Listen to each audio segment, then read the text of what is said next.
வணக்கம் வாசகர்களே! என் கற்பனைகளின் எதிரொலியை உங்கள் காதுகளில் சேர்க்கும் ஆண்டாள் வெங்கட்ராகவன் ஒலிப்புத்தக தளத்திற்கு உங்களை அன்புடன் வரவேற்பது உங்கள் ஆண்டாள். இன்னைக்கு நாம கேட்க போற கதை நம் காதல் நாணலொன்றோ. கதையின் குரலாய் நான் ஆர்.ஜே. காமாட்சி. வாங்க கதை கேட்டு ரசிக்கலாம். நாணல் 30. ஊர் திரும்பியவுடன் தங்கள் வீட்டைக் கண்டவள், "பரவாயில்லையே, வீட்ட அழகா தான் வச்சிருக்கீங்க" என்று கூற, ஆக்சுவலி நான் மட்டுமே இருந்திருந்தா இப்ப போல ஆகியிருக்கும். எதையும் கவனிச்சு செய்யும் நிலையில இல்லாமதே இருந்தேன். ஆனா என் மருமகன் வந்து துரு துருன்னு அம்புட்டையும் செஞ்சு வச்சு என் பொண்டாட்டி இல்லாத குறைய கொஞ்சம் தீர்த்து வச்சான் என்று கூறினான். அதில் சிரித்துக் கொண்டவள், "அதுக்குதான் அவன அனுப்பி வச்சேன்" என்று கூற, "இரு இரு, உன் பாசமான அத்தை எனக்கு எடுபிடி வேலை பார்க்க தான் உன்னைய அனுப்பியிருக்கான்னு போட்டு தரேன்" என்று கூற, அதில் பொய் கோபம் கொண்டு அவனை அடிக்க துரத்தியவளுக்கு அவன் போக்கு காட்ட நீள் விருக்கையை சுற்றி சுற்றி துரத்தியவள், "எப்பா சாமி, முடியல" என்று மூச்சு வாங்க அமர்ந்தாள். தானும் மூச்சு வாங்க அவள் அருகே அமர்ந்தவன் அவள் கரத்தை எடுத்து தன் நெஞ்சில் போட்டுக்கொண்டு, "தேங்க்ஸ் யாழ்" என்று கூற, "எதுக்கா?" என்று ஒற்றை புருவம் உயர்த்தி கேட்டாள். "நிறைஞ்சிருக்கு மனசு வீடு ரெண்டும்" என்று ஆழ்ந்து அனுபவித்த குரலில் அவன் கூற, "எல்லாம் இருக்கட்டும், 20 நாள் செலவு செஞ்சதுக்கு கணக்க கொடுங்க" என்று பக்கா இல்லத்தரசியாய் மாறி அவனை அதட்டி உருட்டினாள்.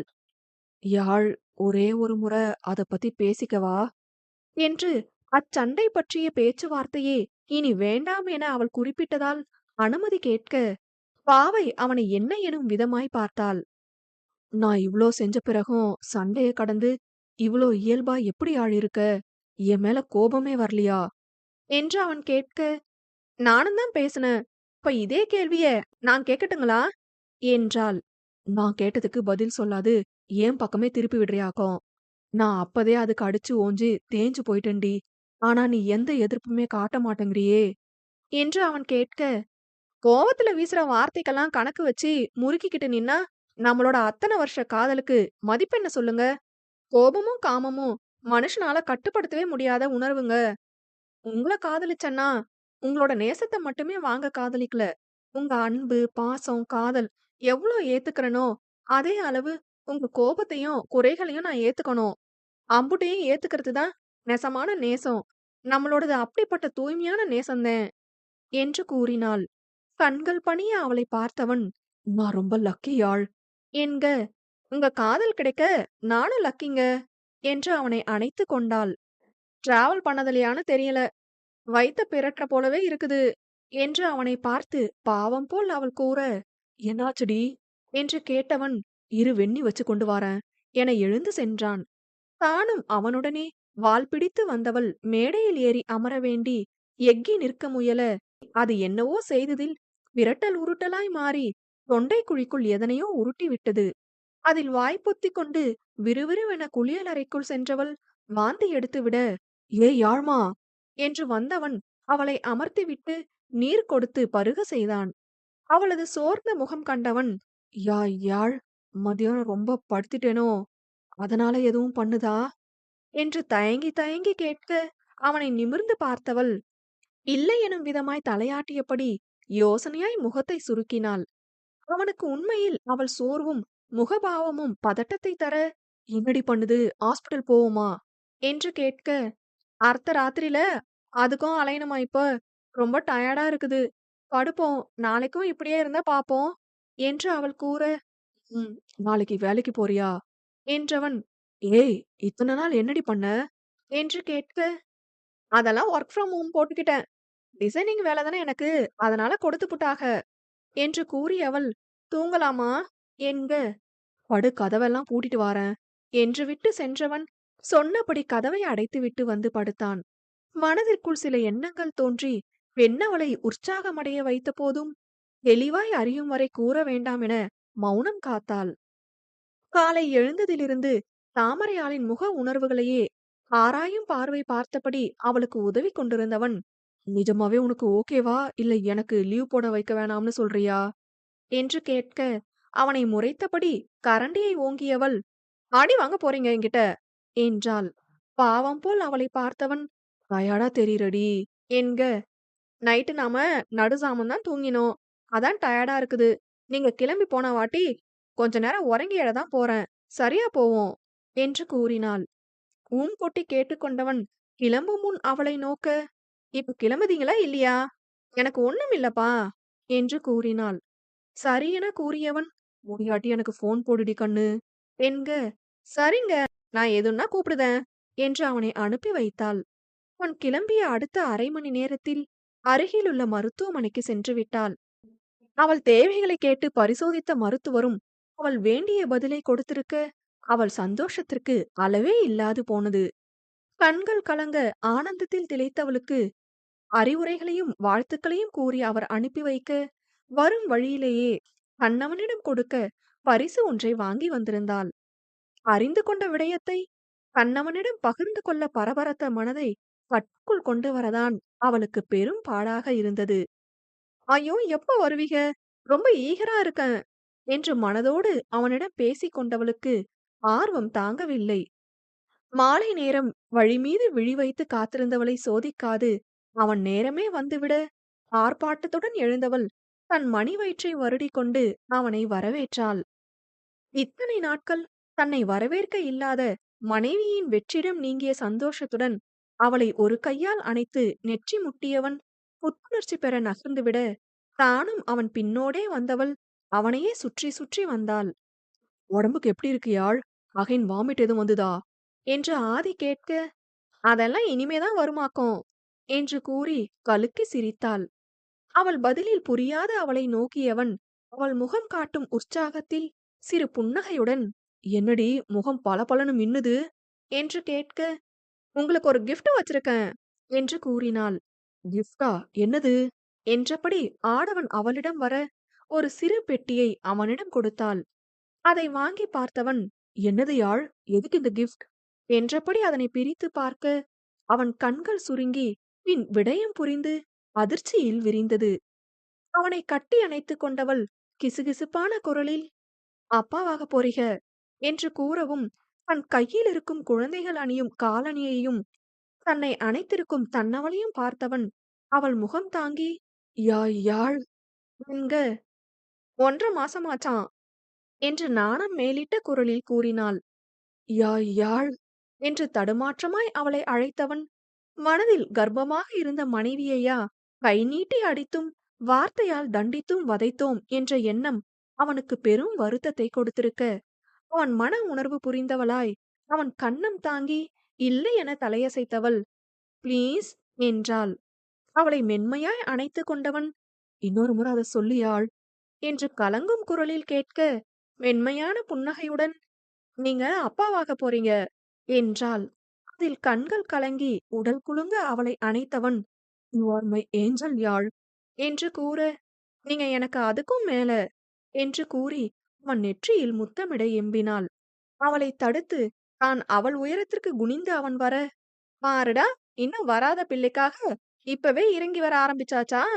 என்று கேட்க, அதில் அவன் புன்னகைக்கவும், "பொண்டாட்டிக்காக இறங்கி வரத்திலேயே ஈகோ பார்க்காத என் புருஷன் பொண்ணு விஷயத்திலேயே ஈகோ பார்த்துட போறீக?" என்று பெருமை பொங்க அவள் கூற, "பணிந்து வராதது உன் காதல். அத்தனை உரியதுடா. You are work for that" என்று உணர்ந்து கூறினான். அதில் கண் கலங்கி சந்தோஷமாய் நின்றவள், "போதும் போதும், ஐஸ் வச்சு சளி புடிச்சிட போகுது. இன்னும் 2 வருஷத்துக்கு எனக்கு வாரது அம்புட்டையும் என் புள்ளைக்கும் வேற நான் பங்கு போடணுமே" என்று கூற, புன்னகையாய் அவளை அணைத்துக் கொண்டு அவள் உச்சியில் இதழ் பதித்தான். அவளை தன் திருப்திக்காக ஒருமுறை மருத்துவமனை அழைத்து சென்றவன் வரும் ஞாயிறு மேற்கொள்ளும் பயணத்தை மேற்கொள்ளலாமா என்று விசாரிக்க, மருத்துவர் அதற்கு தடை போட்டு விட்டார். "கார்ல கூட்டிட்டு போய்க்கலாமா டாக்டர்?" என்று அவன் அவரை விடாது நச்சரிக்க, தாமரையால் தான் அவனை அடக்கி கூட்டி வர வேண்டியிருந்தது. "எதுக்கு இம்புட்டு சோகம்? வேணும்னா நீங்க போயிட்டு வாங்களேன்" என்று அவள் கேட்க, "முன்ன மாரினா நான் மட்டுமாவது போறேன்னு உன்னை விட்டுட்டு போயிருக்கலாம். இப்ப உன்னை எப்படி தனியா விட்டுட்டு போறது?" என்று சோகமாய் கேட்டான். "ஆஹா, நான்னா பரவால்லன்னு அம்போன்னு விட்டுட்டு போவீங்க. உங்க புள்ளனா மட்டும் பாவம் பார்க்க தோணுதோ?" என்று அவள் பொய்க்கோபம் கொள்ள, அதில் சிரித்துக் கொண்டவன், "நீ வளர்ந்த குழந்தடா யாழ், மேனேஜ் பண்ணிப்ப. பாப்பா அப்படி இல்லையே" என்று அவளது பொய்யான கோபத்திற்கும் சலிக்காத விளக்கம் கொடுத்தான். "பேசி பேசியே கவுத்துடுங்க. என்று அவள் சிரிக்க, "நான் கவிதையா காட்டி காட்டி உன்ன கவுத்தவன்டி" என்று கூறி சிரித்தான். அந்த மண்டபம் மொத்தமும் களை கட்டிக் கொண்டிருந்தது. மனம் நெகிழ குளிர்ந்து போன உணர்வோடு அங்கே மேடையின் திரைக்கு பின்னே அமர்ந்து கொண்டிருந்த தாமரையால் சுற்றி பரபரப்பாய் வேலை செய்து கொண்டிருந்தோரை வேடிக்கை பார்த்து கொண்டிருந்தாள். "பண்ணு, இந்தா தாயி" என்று அம்பிகாதேவி அவளுக்கு பழசாறு கொண்டு வந்து தர, அதை ஆயாசமாய் பார்த்தவள், "இப்ப என்னது?" என்று கேட்டாள். "மாதுள ஜூஸ்டா" என்று அவர் கூற, "மொதனி, காலையில இருந்து எம்புட்டு தான் தருவீக எல்லாரும்? அவுக வந்து முந்திரி தின்னு, பாதாம் தின்னுன்னு உயிர் எடுத்தாகன்னு துரத்தி விட்டா, இந்த வீராண்ண வந்து அவ்வளவு ஆப்பிள வெட்டி கொண்டாந்து கொடுத்துட்டாக. அத உங்கி முடிக்குங்குள்ள விஜி மதனி பாதுஷா கொடுத்துப்புட்டாக. அது முடிய இந்த அங்கையு சத்து மாவு உருண்டைய கொண்டாந்து நீட்டுது. சத்தியமா முடியல என்னால" என்று பொரிந்தாள். "எங்க அம்மா புள்ள தாச்சி புள்ள, எதுக்குத்தா கத்தற?" என்று கேட்டபடி தீஞ்சுடரோன் வர, அவர் கையில் இருந்த பதார்த்தத்தை பார்த்து மேலும் கோபம் பெற்றவள், "நான் வீட்டுக்கே போறேன் போங்க" என்று எழ, அவள் முன் தன் 7 மாத சூழ் தாங்கிய வயிற்றை ஏந்தியபடி வந்த திலகா, "என்னையும் கூட்டி போக சித்தி, இவுக பண்ற அலும்பு தாங்குதில்ல, என்னத்தையாவது கொடுத்து திணிச்சுக்கிட்டே இருக்காக" என்று கூற, "அடடே, கொஞ்ச நேரம் அங்கிட்டு போனதும் என்ன சத்தம்?"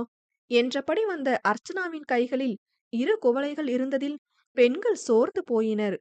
"கண்ணுகளா, நானும் இவங்கள போல ஏதும் கொண்டு வரல. சீரக தண்ணி தான் இருக்கு.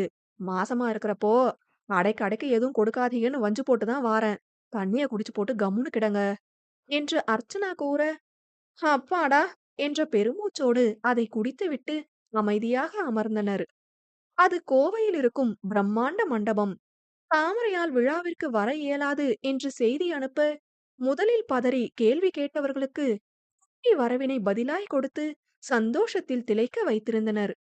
வேந்தன் தனது அத்தை மாமா இல்லாது விழா நடப்பதில் சற்றே சுணக்கம் கொள்ள, வீட்டில் உள்ள அனைவரும் பேசி கோவையிலேயே மண்டபம் ஏற்பாடு செய்து விழாவை நடத்தி கொள்ளலாம் என்று அவள் ஒருத்திக்காக இங்கிருந்து படையையே திரட்டிக் கொண்டு வந்தனர். 5 மாத மேல் கடந்துவிட்டது என்றாலும் திலகாவை மட்டும் தனியே பாதுகாப்பாக மகிழுந்தில்தான் அழைத்து வந்தான் வேந்தன். இச்செயலில் தன் குடும்பத்தாருக்கு தன் மீதுள்ள நேசத்தில் நெகிழ்ந்த போதும் கூட திலகாவை அலைய வைத்ததில் அனைவரிடமும் கோபம் கொள்ளவே செய்தாள் பெண். அப்படி இப்படி என சரிக்கட்டி இதோ விழாவும் துவங்கி இருந்தது. அனைவரும் மேடையில் குழுமியிருக்க, "தாமர, தம்பி எங்க?" என்று தடாதகை கேட்டார். "ம்ம். உங்க தம்பிக்கு என்னைய கட்டி வச்சதுக்கு அக்னி அண்ணனை கட்டி வச்சிருக்கலாம். அண்ணன் ஃபோன் போட்டுதுன்னு பேசிட்டு வாரேன்னு போனவக இன்னும் வர காணோம். போய் கூட்டியாரேன்" என்றபடி எழுந்து சென்றாள். அங்கு தோட்டத்தில் நின்று அக்னியுடன் காணொளி அழைப்பிலிருந்த ஆதி முகத்தில் அப்படி ஒரு நிறைவு. "உன்னைய பார்க்கணும் போல இருக்குடே, சீக்கிரம் வேலையை முடிச்சு போட்டு வா" என்று ஆதி கூற, சிறு சிரிப்புடன் "வாரண்டே" என்றான். "போறவ வரவக யாராவது கேட்டா, எனக்கு தெரியாது, யாரையும் செட் பண்ணி வச்சிருக்கீங்கன்னு நினைக்க போறாக. ஏக்கம் பொங்கி வழியுது" என்று கூறியபடி தாமரையால் வர, "எங்க அம்மா சிங்காரி" என்று அக்னி அழைத்தான். "பேச்ச மாத்த பாக்காதண்ணே, நீ என் புருஷன உன் சட்ட பாக்கெட்ல முடிஞ்சு வச்சிருக்கிற ஆமா" என்று கோபம் போல் அவள் கூற, ஆடவர்கள் இருவரும் வாய்விட்டு சிரித்தனர். "தாயி, சோழியெல்லாம் இழுத்து போட்டு செஞ்சுக்கிட்டு கிடக்காத" என்று அக்னி கூற, "ம்ம். என்னை இங்க எல்லாரும் செய்ய விட்டுட்டாலும்" என்று முகவாயை தோளில் இடித்துக்கொண்டு கூறினாள். சிரித்தபடி மனையாளை தோளோடு அணைத்துக் கொண்ட ஆதி, "புள்ளைய எந்த மாமங்காரன் வந்துடணும்" என்று கூற, "உன் புள்ளைக்கு மாமா கடை பஞ்சாங்கன" என்று கேட்டு அக்னி சிரித்தான். "புள்ளைக்காக கேட்கலடே, எனக்காக. என் கூட இருக்க நீ எனக்கு வேணும்" என்று ஆதி கூற, கண்கள் பனிய பெற்ற அக்னி, "மனசு நிறைஞ்சிருக்கு, அழ வச்சுப்புடாதடே" என்று கூறினான். "போதும் போதும் உங்க பாச போராட்டம். அங்கன எல்லாரும் தேடுதாக, வாங்க" என்று கணவனை அழைத்துக் கொண்டு உள்ளே சென்றவள் விசேஷத்தில் கலந்து கொண்டு மிகுந்த மகிழ்ச்சியோடு பொழுதை கடந்தாள். அனைவரும் இன்பமே உருவாய் கொண்டாடிய நிகழ்வு மறக்க இயலா பெட்டகமாய் அவர்கள் மனதில் பதிந்து அழகோவியமாய் மிளிர்ந்தது.